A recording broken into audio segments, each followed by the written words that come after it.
చేస్తున్నా అధ్యక్ష. Thank you.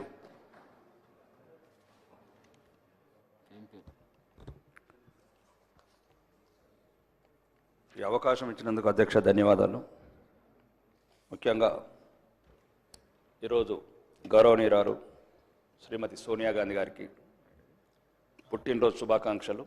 మరియు భారతీయ జనతా పార్టీ నుంచి కూడా సోనియా గాంధీ గారికి జన్మదిన శుభాకాంక్షలు అధ్యక్ష. ఇంకా తెలంగాణ తల్లి 2014 జూన్ 2 నాడు మిగులు బడ్జెట్లున్న రాష్ట్రం ఉన్నప్పుడు ఆ విగ్రహం ఉండేది. ఇప్పుడు అప్పుల పాలైన తెలంగాణ లాగా ఈ విగ్రహం ఉందని ప్రజలు అంటున్నారు అధ్యక్ష. తెలంగాణ ప్రజలు ముఖ్యంగా తెలంగాణ ప్రజలు రాతలు మార్చాలి కానీ తెలంగాణ తల్లులు మారుస్తూ.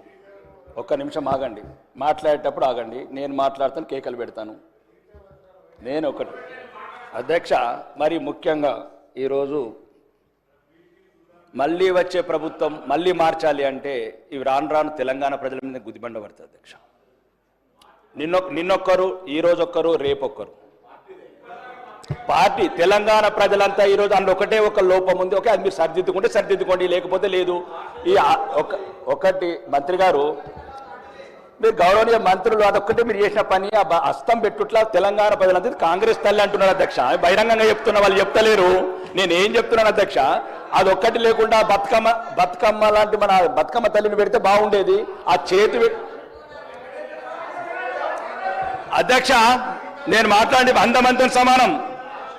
ఒకటి ఓకే, వాళ్ళ విషయం అధ్యక్ష. రెండో, ఇక ఇప్పుడు ఈ కార్డు, ఒక్క నిమిషం, ఈ కార్డు శాసనసభనిచ్చిందా లేదా సార్ అధ్యక్ష? నాకు నేను శాసనసభ్యున్నా కానా?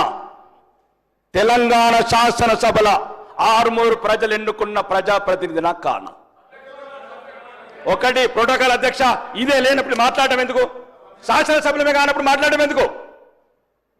గౌరవనీయులు, మీరు అందరంటే గౌరవం, మీరు అంటారంటే అభిమానం, కానీ మీరు కూడా అభిమానం చూపించాలి కదా అధ్యక్ష. ఇప్పుడు మీరంటే గౌరవం అధ్యక్ష, మంత్రులంటే అభిమానం, మంత్రులంటే గౌరవం, సాటి శాసనసభ్యులంటే గౌరవం. కానీ వాళ్ళు మమ్మల్ని గౌరవించకపోతే మేమెట్లా గౌరవించాలి అధ్యక్ష? నేనేమంటున్నాను అధ్యక్ష, ఈ దక్షిణ తెలంగాణ నిధులు దోసుకోపోతున్నారు. అభివృద్ధి లేదు, అధికారం లేదు, అవమానం. ఇంకెందుకు అధ్యక్ష మేము ఇక్కడ ఉండడం? ఏదో మీ ప్రజల జీతాలు తీసుకున్నందుకు అధ్యక్ష మేము. దయచేసి అధ్యక్ష, మీరు కన్న తండ్రి ఈ శాసనసభ, వాళ్ళైతే బయట ప్రభుత్వంలో. ఇగో మా సీతక్క గౌరవనీయ మంత్రి గారు సమాజం అని చెప్పి ఉద్యమంలోకి వెళ్ళొచ్చి ఈరోజు శాసన వ్యవస్థలో మంత్రి అయిన అక్క, మాకు 5 కోట్లు ముంత, కాంగ్రెస్ వాళ్ళకు బిందెలు. ఏమక్క సమాజం అన్నావు కదక్క, ఎటువైందక్క? ఒక నిమిషం ఆగండి. నేను ఇది రుజువులతో చెప్తున్నాను అధ్యక్ష. అడుగడుగున అవమానాల పాలు చేస్తున్నారు. అభివృద్ధి లేదు, అధికారం లేదు, ఉల్టా అవమానం. ప్రతి అధికార వ్యవస్థని ప్రలోభ పెడుతున్నారు. ఒక్క నిమిషం, నేనే తప్పు ఒప్పుల గురించి కాదు అధ్యక్ష. గౌరవ శాసనసభ్యులు